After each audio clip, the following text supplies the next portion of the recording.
விஜய் வந்து போனாரு பெரியார் சிலைக்கு மாலை போட போனாரு. நல்லா பவ்யமா செருப்பெல்லாம் கட்டி விட்டு ஒரு பெரியவங்களுக்கு மரியாதை கொடுக்குற மாதிரி ராமசாமி நாயக்கருக்கு பெரியார் தந்தை பெரியார் யாருக்கு பாருங்க எப்படி பேசாதீங்க. நான் என்ன சொல்றேனோ அதை கேளுங்க. பெரியார்னு யார் சொன்னா? மீனம்பால் சிவராஜ் சொன்ன பட்டம் தானே. பறச்சு கொடுத்த பட்டம் தெரியுமா உங்களுக்கு? திராவிடன் சொல் என்ற சொல் பிறந்ததே பறையர்கிட்ட பிறந்தது. நீங்க பறையர்களை வந்து அவங்க கட்சியில் இருக்கிறவங்க சொல்றாங்க நாங்க போட்ட பிச்சை. எப்படி பேசுறாரு அவங்க கட்சிக்காரர் வந்து நாங்க போட்ட பிச்சை. சாதி ஒழிப்பை பத்தி அதிகம் நீங்க அவர் பின்னாடி உள்ள சாதி நீங்க வந்து இது பாருங்க, சாதி ஒழிப்புன்னு நீங்க சொல்லுங்க. அவர் நூல்ல வந்து அவர் பத்திரிகையில வந்து ராமசாமி நாயக்கர் தானே போட்டுட்டு இருக்காரு சாவடி. அப்போ எப்படி சாதி வச்சார்? தான் பேர்ல இருக்கிற நாயக்கர் என்ற பட்டத்தையே அளிக்க மாட்டாரா, ஆனா அவர் சாதி வச்சார். எதுக்கு இப்ப இந்த ஜாதி எல்லாம் பேசுறீங்க? இதெல்லாம் பேசுவீங்க. நீங்க ராமசாமி நாயக்கரை பத்தி பேசுனீங்கன்னு இதெல்லாம் பேசிதான் போங்க.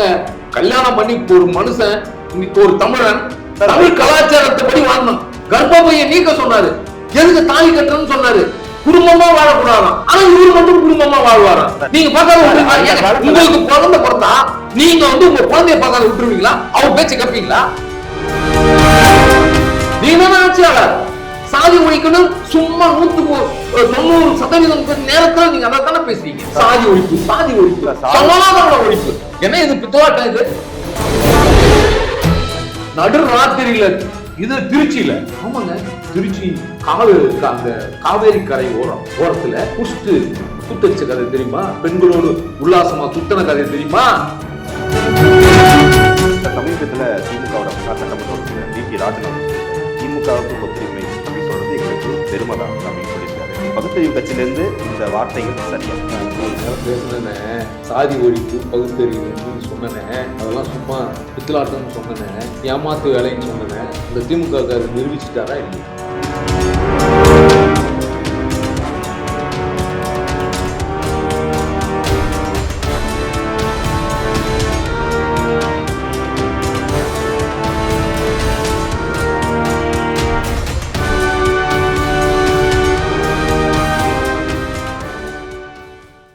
மீடியா ஒன் தமிழர்களுக்கு வணக்கம். இன்று நம் சந்திக்க இருக்கும் நபர் தமிழர் சேனை கட்சியின் நிறுவன தலைவர் திரு எரிமலை ராமச்சந்திரன் அவர்கள். வணக்கம் சார். வணக்கம். நல்லா இருக்கீங்களா சார்? நலமா சார். நேத்தி சமூக வலைதளங்களையும் ஊடகங்களையும் பார்த்துருப்பீங்க. தமிழக வெற்றி கழகத்தோட தலைவர் திரு விஜய் அவர்கள் வந்து பெரியார் சிலைக்கு நேத்தி பர்த்டே அதுக்கு மாலை போட்டிருந்தாரு. அதை விமர்சிச்சும் பேசுகிறாங்க நிறைய பேர். தேசிய கட்சிகள் சப்போர்ட்டாகவும் பேசுகிறாங்க. திரு உதயநிதி ஸ்டாலின் கூட சொல்லியிருக்காரு, பெரியாரை தாண்டி பெரியார் இல்லாமல் எந்த அரசியல் கட்சியும் அரசியல் பண்ண முடியாதுன்னு. அதை எப்படி பார்க்குறீங்க சார்? இல்லை, நீங்கள் விஜய் வந்து போனார் பெரியார் சிலைக்கு மாலை போட போனார். நல்லா பவ்யமாக செருப்பெல்லாம் கட்டி விட்டு ஒரு பெரியவங்களுக்கு மரியாதை கொடுக்குற மாதிரி ராமசாமி நாயக்கருக்கு பெரியார் தந்தை பெரியார் யாருக்கு பாருங்க எப்படி பேசாதீங்க. நான் என்ன சொல்கிறேனோ அதை கேளுங்க. சார், பெரியார்னு யார் சொன்னா? மீனம்பால் சிவராஜ் சொன்ன பட்டம் தானே. பறச்சு கொடுத்த பட்டம் தெரியுமா உங்களுக்கு? சார், பொதுவெளியில் அப்படிதான் மாணவர்களுக்கு அவங்க சொல்லுவாங்கங்க. இப்போ நீங்க ஈவேரான்னு சொல்றீங்க, நான் காவேரான்னு சொல்றேன். ஈவேரானா என்ன? ஈவேரானா ஈரோடு. வெங்கட்ர ராமசாமி. கரெக்ட். நான் என்ன சொல்றேன், அவருக்கு ஈரோடு இல்லை, கன்னட பலிஜியா நாயுடு. அது தெரியுமா உங்களுக்கு? கன்னட சாதி ஒழிப்பை பத்தி அதிகம் நீங்க அவர் பின்னாடி உள்ள சாதி நீங்க வந்து இது பாருங்க, சாதி ஒழிப்புன்னு நீங்க சொல்றீங்க. அவர் நூல்ல வந்து அவர் பத்திரிகையில வந்து ராமசாமி நாயக்கர் தானே போட்டுட்டு இருந்தாரு சாவரி. அப்போ எப்படி சாதி வச்சார்? தான் பேர்ல இருக்கிற நாயக்கர் என்ற பட்டத்தையே அளிக்க மாட்டாரா, ஆனா அவர் சாதி வச்சாராம். இன்று பல பேர் பின்னாடி ஜாதி இல்லாததுக்கு அவரோட கொள்கை தானே சார் காரணம். அதுக்கு அவர் வழி வந்த அண்ணா எடுத்த முன்னெடுப்பு தானே காரணம். இல்ல, நீங்க நீங்க கேரளாவிலையும் மலையாளத்திலையும் நீங்க வந்து ஆந்திராவிலையும் கன்னடத்துலையும் இங்க வந்தாலும் ஜாதி பேர் பின்னாடி. நீங்க தமிழ்நாட்டுல அபிஷேகம் வைக்க முடியாதுல்ல. அப்புறம் அவங்க பேரா ஒருத்தர் இருந்தாரு, இப்போ ஈரோடு இடைத்தேர்தலில் நின்னார, EVK இளங்கோன்னு தெரியுமா உங்களுக்கு? அவர் சாதி சான்று என்ன கொடுத்துருக்காருன்னு தெரியுமா? சாதி இல்லைன்னு கொடுக்கல, சாதி ஒழிக்கல, சாதி மறந்தவர்கள் சொல்ல, ஒழிக்கப்பட்டவர்கள் சொல்ல, நான் சாதாரண மனிதன் கூட சொல்லல. அவருடைய பிரமாண பத்திரம் நீங்க தேர்தல் நின்று அந்த பத்திரிகை வாங்கி பாருங்க, அந்த பேப்பர் வாங்கி பாருங்க. ஏங்க அவரு ஜாதி பேர் போட்டாரு? குடும்பத்தில் இருக்கிறவங்க ஜாதி பேரையே ஒழிக்கல, அவர் வந்து ஊருக்கெல்லாம் ஜாதி ஒழிச்சிட்டாரா? இந்த மாதிரி இப்படி இது நீங்க சொன்னீங்க பார்த்தீங்களா, இப்படி ஒரு கற்பனை கதையை தமிழர் மனதில் தொடர்ந்து இந்த திராவிடம் விதைத்துக் கொண்டிருக்கும். 60 ஆண்டுகளும் அரசியல் அப்படிதான் சார். அதற்கான் செய்யலாம். பெரியார் 60 ஆண்டு காலமா தமிழர் உண்மையான தமிழர்கள் ஆட்சிக்கு வர்றதில்லை. தெரிஞ்சுங்க, திராவிட கழகத்தை திராவிட கழகம் என்ற கட்சியை துவக்கியவர் பறையர் சமுதாயத்தில் பிறந்த ஜான் ரத்தினம். ஜான் ரத்தினத்தினுடைய புகைப்படத்தை நீங்க சொல்றீங்களே பெரியார் திடல்ல இருக்கா? திராவிடம் முன்னேற்ற கழகம் அந்த சொல்லாடல்கள், திராவிட முன்னேற்ற கழகம், இந்த சொல்லாடல்கள் எல்லாம் பறையர்கிட்ட இருந்து வந்துச்சு. தாத்தா ரட்டமலை சீனிவாசன் போன்றவர்கள் எல்லாம் இன்றைக்கு தாத்தா ரட்டமலையாருடைய 79வது நினைவேந்தல் இன்னைக்கு. எத்தனை திராவிட தலைவர்கள் திராவிடத்தை பற்றி அதிகமாக போதித்த வட்டமேஜை மாநாட்டில் கலந்த திவான் பகதூருடைய சிலைக்கு திராவிட மாடல் இருக்கிற எத்தனை அமைச்சர்கள் போய் மாலை போட்டீங்க கேட்டிருப்பீங்களா? இல்ல. திராவிடம் சொல் என்ற சொல் பிறந்ததே பறையர்கிட்ட பிறந்தது. இன்னைக்கு பறையர்களை அவங்க கட்சியில் இருக்கிறவங்க சொல்றாங்க, நாங்க போட்ட பிச்சை. எப்படி பேசுறாரு அவங்க கட்சிக்காரர் ஒருத்தர், நாங்க போட்ட பிச்சை. அந்த பிச்சைன்னு சொல்ற அந்த கட்சிக்கே பிச்சை போட்டது பறையர்கள். எப்படி? அந்த பிச்சைன்னு சொல்ற கட்சிக்கே பிச்சை போட்டது பறையர்கள். இப்ப என்னடானா காலம் மாறி போச்சு. இல்ல, நம்ம திருட்டுறையில இன்னைக்கு பல கோடிக்கு அதிபர்கள் ஆயிட்டோம்ல, சின்ன மேளம் இசை வேளாளராக மாறிட்டோம்ல. சார் எதுக்கு இப்ப இந்த ஜாதி எல்லாம் பேசுங்க? இதெல்லாம் பேசுங்க. நீங்க ராமசாமி நாயக்கரை பத்தி பேசுனீங்கன்னு இதெல்லாம் பேசிதான். எல்லாருக்கும் ஒரு பின்புலம், ஒரு ஜாதிய பின்புலம் இருக்குல்ல. அப்புறம் எங்க ஒழிக்க முடியுமா? நீங்க அதை எடுத்து சாதியை ஒழிக்க முடியுமா? சார் ஒரு கருவேல மாதிரி சாதியை ஒழிக்க முடியாதுங்க. சாதி என்பது இருக்கும். ஒழிப்பதற்கான எல்லா வேலையும் பார்த்துட்டு இத்தனை ஆண்டு காலம் 60 ஆண்டு காலம் எத்தனை நீங்க இப்ப பேசுறீங்கல்ல, இந்த கருப்பு சட்டை போட்டுட்டு சுத்துறாங்கல்ல, பெரியார் திராவிட கழகம் இப்படி எல்லாம் சொல்றீங்கல்ல. முதல்வர் இப்ப இருக்காருல்ல, பெரியார் வழி வந்தோர்னு சொல்றாருல, அவரு சாதி மறுப்பாளர்னு சான்றிதழ் வச்சிருக்காரா, இசை வேளாளர்னு சான்றிதழ் வச்சிருக்காரு? சொல்லுங்க. முரசொலி மாறன் இருக்கிறார்ல, நாங்க என்ன தாழ்த்தப்பட்டவங்களான்னு பேசினாரு, அவரு சாதி மறுப்பாளர் சாதி அற்றவர்னு சான்றிதழ் நின்னாரா அல்லது இசைவேளாளர்னு சான்றிதழ் கொடுத்து பண்ணாரா? சார் பிராக்டிகலா ரொம்ப கஷ்டம் சார் சாதியற்றவன் வாங்குறதுக்கு. ஆனா சில பேர் வாங்குறாங்க. சட்டத்துல இடம் இருக்கு. அப்புறம் நீங்க ஆட்சியாளர், நீங்க தானேங்க, நீங்க தானே ஆட்சியாளர். சாதி ஒழிக்கணும் சும்மா 190% பேர் நேரத்துல நீங்க அதை தானே பேசுறீங்க. சாதி ஒழிப்பு, சாதி ஒழிப்பு, சமாதான ஒழிப்பு. என்ன இது பித்தவாட்டம்? இது என்ன பேசுறீங்க? 60 ஆண்டு காலம் திமுகவுடைய ஆட்சி காலத்தை நீங்க எடுங்க. ஏன் இந்த 3 ஆண்டுல யாராவது சாதி சான்றிதழ் கேட்டு வரக்கூடாதுன்னு சொல்ல சட்டம் போட சொல்லுங்க. சாதியை பார்த்துதாங்க நீங்க சீட்டே கொடுக்குறாங்க. எந்த சாதி எந்த தொகுதியில் பெரும்பான்மை இருக்கிறார்களோ அந்த சாதியில் இருக்கிறவங்களே இன்னைக்கு வேட்பாளராக நிறுத்தப்படுது, தெரியுமா? அப்புறம் என்ன சொன்னாங்க, ஒழிச்சிட்டாங்களா? இவங்களும் வடுக பிராமணர்களும் ஒண்ணு. நீங்க சொல்றீங்களா ராமசாமி நாயக்கர் பாப்பானாடின்னு சொன்னார்ல, பாப்ப விட்டுரு பாப்பானாடி, அது யான்னு தெரியுமா? அந்த சொல்லாடல் எங்க வந்துச்சுன்னு தெரியுமா? சென்னை நகரில் ஆரிய சங்கரன் ஒருத்தர் இருந்தார். ராமசாமி நாயக்கர் கூட்டத்திலாம் பாம்ப விட்டுருவாரு, இந்த கூட்டம் நடக்க கூடாதுன்னு. நல்லா கேளுங்க, அவர் பறையர். அவர் ஆரிய சங்கரன் என்ற மிகப்பெரிய போராளி, பெருமீட்ல வசித்த ஒரு போராளி வீட்டுல போகாத இந்த திராவிடம் இல்லை, பாம்ப விட்டுருவாரு. அப்போ ஆரிய சங்கரன் பேர்ல பாம்ப விட்டுரு பாப்பானா நாடினா ஆரியம்னு பேர் வச்சிருக்காருல்ல. எவ்வளவு பேர் வன்மை பேச்சு பார்த்தீங்களா? அவன அடி பாம்ப விட்டுரு அப்படின்னு கலவரத்தை தூண்டியவரை போய் நீங்க பெருசா ஒசத்தி பேசுறீங்க. இன்னொரு பாப்பானாடின்னு சொன்னார்ல, பாப்பானா வடுக பிராமணர்களுக்கும் இங்க இருக்கிற பார்ப்பனர்களுக்கும் வேறுபாடு இருக்கு. பார்ப்பனர் என்றால் பறையரை குறிக்கின்ற ஒரு சொல்லாடல். பாப்பா பாப்பான்னு சொல்லி யார அடிக்க சொல்றாரு? பறையன் அடிக்க சொல்லியிருக்காரு. அது கேட்டிருக்கீங்களா? பாப்பான் அடின்னா நீங்க பறையன் என்ற சொல்லாடலும் பார்ப்பான் என்ற சொல்லாடலும் ஒரே குறிக்கும், தெரியுமா? இவங்க எல்லாம் மாயே பித்தலாட்டமா பேசிட்டு வர்றாங்க. பாப்பானரின்னு சார் ஒடுக்கப்பட்ட மக்களுக்கு ஓங்கிய குரலா இருந்தது அவர். என்னென்ன ஒடுக்கப்பட்ட மக்கள்? ஒடுக்கப்பட்டது என்ன பண்ணிட்டாரு? இத சொல்லுங்க. இது செஞ்சுட்டாருன்னு சொல்லுங்க. போங்க, கல்யாணம் பண்ணி ஒரு மனுஷன், ஒரு தமிழன் தமிழ் கலாச்சாரத்தை படி வாழணும். கர்ப்பப்பையை நீக்க சொன்னாரு. எதுக்கு தாலி கட்டுறன்னு சொன்னாரு? குடும்பமா வாழக்கூடாதான். ஆனா இவரு மட்டும் குடும்பமா வாழ்வாராம். சார் கர்ப்பப்பை இருக்கிறது ஒரு அதிகபட்சமான மனித உருவம். ஒரு பெண்ணு குழந்தை மட்டும் பெற்றிருக்க கூடாதுங்கிறது ஒரு அதிகபட்ச சொல்லாடல். அது இல்ல சொல்லாடல. பெரியார் கொள்கைன்னு நீங்க சொல்றீங்களே, அந்த கொள்கையில இருக்கிறவங்க என்னது திருமணம் கடந்த உறவு இருக்கிறாங்க பேசுறாங்கல்ல. இது புள்ள குட்டி கூட பார்க்க கூடாதான். அது ஒரு பாரம், அது ஒரு சுமையா. நீங்க பார்த்தாலும் உங்களுக்கு குழந்தை பிறந்தா நீங்க உங்க குழந்தைய பார்த்தாலும் விட்டுருவீங்களா? அவர் பேச்ச கேட்பீங்களா? எப்படி ஒரு குடும்பத்தை அது அப்படி குழந்தையும் பெற்றுக்க கூடாதான், உறவுக்கு மட்டும் பெண்களை வச்சுக்கணும் சொன்னது தப்பா இல்லையா? நீங்க என்ன பேசுறீங்க? அப்படி எந்த கருத்து அதுதானே கர்ப்பப்பை நீக்குதல் அப்படின்னு சொல்றது என்ன சார்? அந்த முடி வெட்டிக்கன்னு சொல்றது பாருங்க, கூந்தல் முடி வெட்டிங்க. பொம்பளைங்க எல்லாம் பறச்சியும் ஜாக்கெட்டு போடுறதுனால ரவிக்க துணி வேலை ஏறி போச்சுன்னு சொன்ன ஒரு சாதி வரிக்கு பாருங்க. இது சாதி வரிகள் வராது. ஒரு பெண் ஜாக்கெட்டு போடுறது, அந்த சாதியில ஜாக்கெட்டு போட்டாங்க. நீங்க சொல்ற அந்த ராமசாமி நாயக்கருக்கு பொறுக்கல. பறச்சியும் பள்ளச்சியும் ஜாக்கெட்டு போட்டாங்க, இப்ப நம்மள மதிக்க மாட்டாங்களோ அப்படின்ற அந்த கெட்ட எண்ணத்துலதான் விலை ஏறி போச்சு. நீ ஏன் சொன்ன? ஜாக்கெட் துணி போடுறதுனால விலை ஏறி போச்சுன்னு ஒரு பகுத்தறிவாளன் சொல்லுவானாங்க. நீங்க சொல்லுவீங்களாங்க? சொல்ல மாட்டீங்க. அப்புறம் எப்படி அவர் என்ன செஞ்சாரு? இன்னும் வாங்க பேசுவோமா?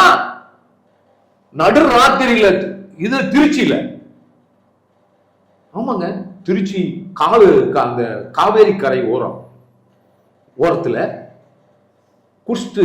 குத்தடிச்ச கதை தெரியுமா? பெண்களோடு உல்லாசமா சுத்தன கதை தெரியுமா? இரவு 1 மணிக்கு போய் மணியம்மையை எழுப்பி சோறு போடுன்னு சொல்லி ஒரு நாள் குழம்புக்கு பதில எண்ணெய் ஏற்றி ஊத்துன கதை தெரியுமா? அவுட் ஆஃப் டாபிக் ரொம்ப போறோம் நம்ம. அதுதான் சொல்றேன். என்னதான் எதிர்த்தாலும் அவரை சுற்றி தான் இந்த அரசியல் நடக்குது. இல்ல, அவரை சுத்தி இல்ல, அவரை மையப்படுத்தி தான் நடக்குது. நீங்க சொல்லாதீங்க, அவரை மையப்படுத்தி இல்ல. அவர் பேரை சும்மா அங்கங்க வைக்கிறாங்க. ஏன் வைக்கிறாங்க தெரியுங்களா? தமிழர் நிலையத்தில் தமிழர் ஆளக்கூடாது, தமிழர் அல்லாதவர்கள் இந்த மண்ணில் கால் உள்ளது வேண்டும் அப்படின்ற ஒரு சொல்லாடலுக்காகவே திட்டமிட்டு அவர் இங்க சேர்க்கிறாங்க. சார் நம்ம இப்ப நடைமுறையில் இருக்கிற சில எழுத்துக்கள் கூட அவர் திருத்தி அமைக்கப்பட்ட எழுத்து தான் சார். அதுதாங்க. ஏன் சொல்லுங்க? அவர் என்ன பண்றாரு? கோயில் ஆலய நுழைவு போராட்டம். நீங்க வாங்க என்கிட்ட. இப்போ அவர் இருக்கார்ல, அந்த 1901 அவங்க சாதிக்காரங்க பலிஜுவார் புராணம் எழுதிய நரசிம்மலு நாயுடு கோவை கலெக்டருக்கு 1901 இருந்த வெள்ளக்காரனுக்கு எங்களை சூத்திரனாக நீங்க வைத்திருக்கிறீர்கள், அதிலிருந்து எங்களை நீக்க வேண்டும் கடிதம் எழுதியிருக்காரா இல்லையா? நான் ஒன்னா கடிதம் காட்டுறேன், என்கிட்ட கடிதம் இருக்கு. அப்போ எந்த இழவோ சூத்திரப்பட்டு பறையனும் கிடையாது. அன்னைக்கு ஒரு இந்த என்னது கருப்பு சட்டை போட்டுக்கிட்டு என்னமோ கட்சி போட்டு வச்சுக்கிறானுங்க. சூத்திரப்பட்டம் பறையர் பட்டம் ஒழியாமல் சூத்திரப்பட்டம் ஒழியாது. சூத்திரனே பறையன் இல்லையா? ஏன் அந்த இழவை எடுத்து எங்க மேல திணிக்கிறீங்க? கேட்கணுமா இல்லையா? நான் கேட்கணுமா? நான் பறையர் சமுதாயத்திலிருந்து பேசுறேன், நான் கேட்கணுமா வேணும்? சூத்திரன் நான் இல்லை. ஏன்னா வர்ண கோட்பாடில் பறையர்கள் இல்லை. அப்படி நீ பறையர்களை சேர்த்துனா முதல் வர்ணம் சொல்ற தலையில் பிறந்தன்னு வர்ணம் சொல்லுத, அதுல இருக்கிற முதல் சொல்லாடல் இருக்குல்ல, பார்ப்பானுக்கு மூத்தான் பறையன் கேட்பாரற்று கீழ்ச்சாதியானான். குறிச்சு வச்சுங்க. பாப்பானுக்கு மூத்தான் என்ன? அண்ணன். பாப்பானுக்கு மூத்தான் பறையன் எதனால கீழ்ச்சாதியானா? கேட்கறதுக்கு ஆளு இல்லாத கீழ்ச்சாதியானா இல்லையா? பாப்பானுக்கு பறையன்னா அண்ணன்மாருன்னு ஒரு பழமொழி இருக்கு, இன்னைக்கும் நடைமுறையில் இருக்கு. அப்போ அண்ணன் தம்பி உறவில் இருக்கான். வர்ண கோட்பாட்டுல பறையன் வந்துடுறானா? முதல் வர்ணத்துல வந்துடுறானா? வா சத்திரியன் வா. நந்தன் என்கின்ற ஒரு மன்னன் இந்த மண்ணை ஆண்டு இருக்கிறான். நந்தன் என்கின்ற ஒரு மன்னன் இன்றைக்கும் நந்தன்மேடு இருக்கு. நந்தன்மேடு இருக்கு. நந்தன்மேடு என்பது நந்த மன்னன் கோட்டை கட்டி வாழ்ந்த இடமே இன்றைக்கு மண்மேடா போனது. நந்தன் என்ற மன்னன் இருக்கு. மன்னன் இருக்கானா? இன்றைக்கும் நந்தன் கால்வாய் இருக்கு. அந்த நந்தனை திட்டமிட்ட மன்னனை வீழ்த்திய கதை இன்றைக்கு சிதம்பர ரகசியமாக பேசப்படுது. நந்தன் என்கின்ற மன்னன் எப்படி செத்தான் என்பது சொல்றதுதான் அந்த சிதம்பர ரகசியம். நீங்க வேற ஒண்ணும் இல்லை. தெரியுமா? இன்றைக்கும் நந்தன் நுழைந்த வாயில் தீண்டாமை சுவர்னு இருக்கு. நீங்க சொல்றீங்க இந்த திராவிட மாடல், பெரியாரும் நீங்க சொல்றீங்களே அவரும் உயிரோட தான் இருந்தாரு, அவரு உடைக்க வேண்டியதான அந்த சுவர. இன்றைக்கும் தில்லை கூத்தன் வாழ்கின்ற அந்த தீண்டாமை சுவர் இருக்கப்பா, உடைக்கலையே. நீ நந்தனார் வாழ்ந்த நுழைந்த வாயில் தீண்டாமை சுவர் கட்டப்பட்டிருக்கு. அந்த சுவரை அதே வாசல்ல முனையில போனீங்கன்னா ராமசாமி நாயக்கர் சிலை இருக்கு. அதே தெற்கு வாசல் சிலை இருக்கு. செவர உடைச்சியா அப்படின்னா இல்லை. அப்போ சாதி இருக்கணும்னு விரும்பியவர் இந்த ராமசாமி நாயக்கர். அதனால அவர் போனது நான் இந்த விஜய் போனது நான் பெருசா எடுத்துக்கல. இங்க இருக்கிறவர்கள் இதையே இங்க இருக்கிற அந்த திராவிடத்தை தாங்கி பிடிக்கிறாங்கல்ல, அவங்க தொடக்கத்துல விஜய் வர்றாருன்னா சொன்ன உடனே 10 விஜய் வந்தா கூட ஒண்ணும் பண்ண முடியாது அப்படின்னு சொன்ன வாயும் கை எழுத்தும் தான் அவர் சிலைக்கு ராமசாமி நாயக்கருக்கு போய் மாலை போட்டு வந்த உடனே துதிப்பாடு. ஆஹா, நீங்க நல்ல விஷயம் வந்துட்டீங்க, நம்ம அணியில வந்துட்டீங்க, மாலை போட்டீங்க, அப்போனா நீங்க திராவிடத்தை பேச போறீங்களான்னு நம்பிட்டு இருக்கிறாங்க. ஆனா திராவிடத்தை பேசினாலும் சரி, நீங்க பெரியார் தமிழர் இல்லைன்னு சொல்லிடாதீங்க அப்படின்னு பேசுறவங்களும் இன்றைக்கு இருக்கிறார்கள். சார், சமீபத்தில் திமுகவோட முன்னாள் சட்டமன்ற உறுப்பினர் VP ராஜன் அவர்கள் சொல்லியிருக்காரு, திமுகவுக்கு கொத்தடிமை அப்படின்னு சொல்றது எங்களுக்கு பெருமை தான் அப்படின்னு சொல்லியிருக்காரு.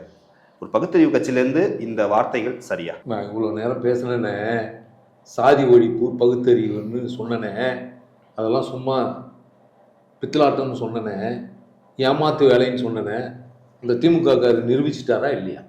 அது யாராவது எந்த மனிதனாவது தன்னை அடிமையா நினைக்கிற மனப்பக்குவத்தை ஒருத்தவன் ஊட்டி வளர்த்தான் என்றால் அவன் நல்ல தலைவனா? சொல்லு. அடிமை விலங்கை தகப்பதுதான் ஒரு தலைவனுடைய வேலை. நீ இந்த வேலை பார்க்கிற, இது இழிவான செயல், இதை உற்று அப்படின்னு நீ பண்ணை அடிமைக்கு வேலை போற, உற்று வா போராடுவோம் அப்படின்னு கூட்ட கட்சி இன்றைக்கு ஒரு நபர் நான் அடிமையாக இருப்பதை பெருமையாக நினைக்கிறேன்னா தப்பான செயலியே அவனை பெருமைப்படுத்துற மாதிரி மன உளவியல் ரீதியாக மாற்றி வச்சிருக்காங்க. கரெக்டா? அப்படிதானே? நான் சுயமானவன், நான் சுதந்திரமானவன். இந்த மனித பிறப்பில் மட்டும் இல்ல, ஒட்டுமொத்தமான ஜீவராசிகளும் சுதந்திரத்தையே விரும்பி கொண்டிருக்கிறது. இந்த கூண்டுல புறாவை வள்ளலார் சொல்வார், நான் இதை அடைச்சு வச்சானா, புறாவை வலித்தனா, கிளிய வளர்த்தனா, அதை வளர்த்தனா, இதை வளர்த்தனா? தமிழன் கேட்கிறாரு இல்ல. ஆனா ஒரு மனிதனை அடிமையா ஆக்கி வைக்கிற பெருமை இந்த திராவிட மாடலுக்கு இருக்குன்னா, அந்த சுதந்திர மனநிலை இல்லாத போனதற்கு காரணம் நீங்க சொன்னீங்களே முதல்ல, அன்னை மீனாம்பாளால் பெரியார் பட்டம் கொடுக்கப்பட்ட அந்த ராமசாமி நாயக்கருடைய விதை எப்படி இருக்குன்னு பார்த்துக்கோ. நான் சுதந்திரமானவன், நானும் அடிமை இல்லை, எனக்கு யாரும் அடிமை இல்லைன்னு சொல்லியிருக்கணும்ல.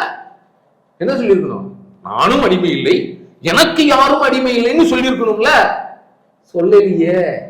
அவர் என்ன சொல்றாரு? அடிமையா இருப்பதையே பெருமையா நினைக்கிறாராம். வெக்கக்கேடு இல்லை இது. இந்த மனித சமூகத்துக்கு ஒட்டுமொத்தமா பிணிகளை நீக்க காற்று, சுத்தமான காற்று, தண்ணி சுத்தமா இருக்கணும்ல. இல்லையே. இந்த ஆட்சி தமிழ்நாட்டினுடைய இயற்கை வளங்களை நான் கோயில்னு வச்சிருந்தோம். ஒரு மலைய மேல ஒரு சாமியை வச்சு கும்பிட்டு போவேன் வருவேன் நான் பாதுகாத்தேன். என்னைக்கு இந்த இது மலை, இது கோயில் இல்லைன்னு உங்க பகுத்தறிவுன்னு சொல்லி சொன்னீங்களோ, நீங்க அந்த மலையை காணா. தமிழக வெற்றிகளை விஜய் இப்போ நேற்று மாலை அணிவிச்சப்போ கூட நெத்தியில திருநீர் இல்லைன்னு சொல்லி விமர்சிச்சிருக்காங்க. ஒரு பெரியாரை ஏத்துக்கணும்னாலே கடவுள் வரப்பு கொள்கையில நீங்க வந்து இது என்ன இது உறுதியா இருக்கணுமா சார்? அது அவசியமா? அதெல்லாம் கிடையாது.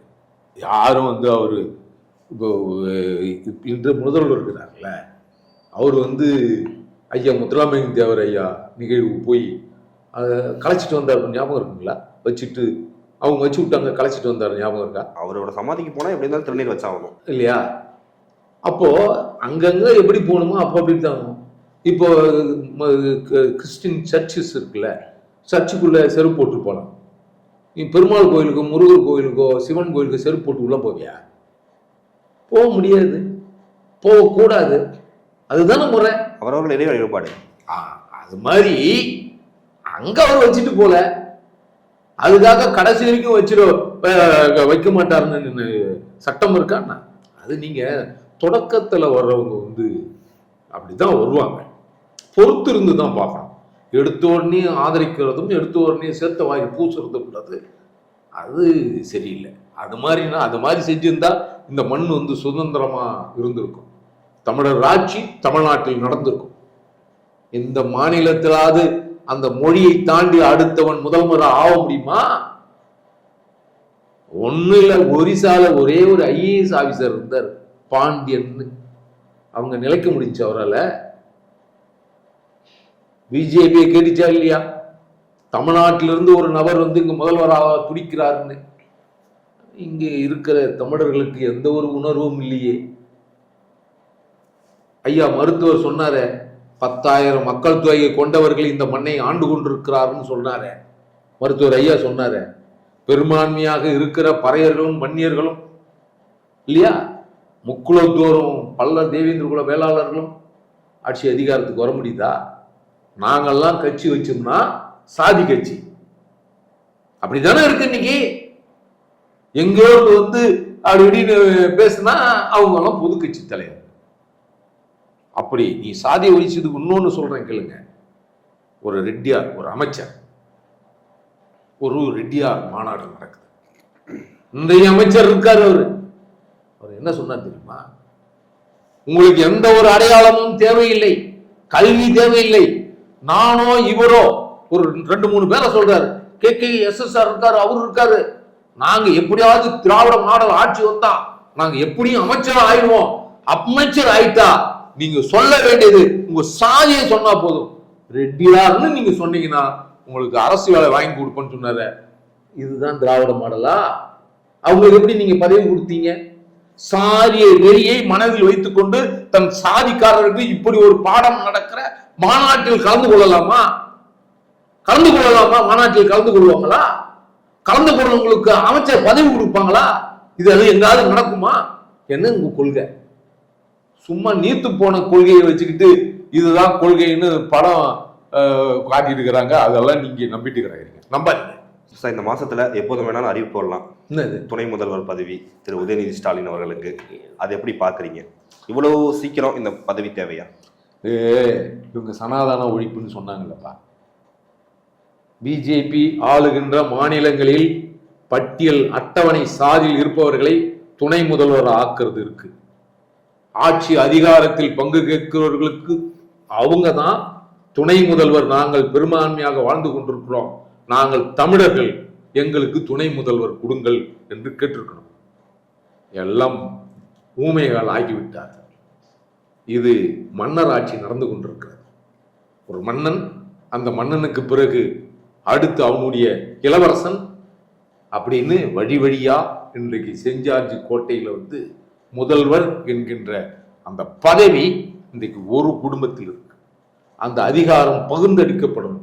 நீங்க பேசுனீங்களே, அதிகாரம் என்பது பகிர்ந்தளிக்கப்படணும், அதுதான் சமத்துவம். இன்றைக்கு அது இல்லை. இன்றைக்கு உதயநிதி, நாளைக்கு இன்ப நீதிக்கும் கூனி குறுகி வணக்கம் சொல்ல வேண்டிய நிலை கண்டிப்பா வந்துடும். இது என்ன, இது சமத்துவம் ஆட்சியா சனாதன ஆட்சியா?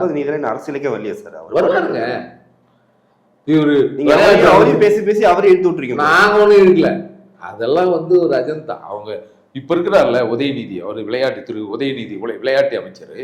அன்றைக்கு வந்து அவங்க பையனை கூப்பிட்டு வா வந்து நில்லு அப்படின்னு சொன்னார். எதுன்னு நினைக்கிறீங்க? அரசு நிகழ்வுல.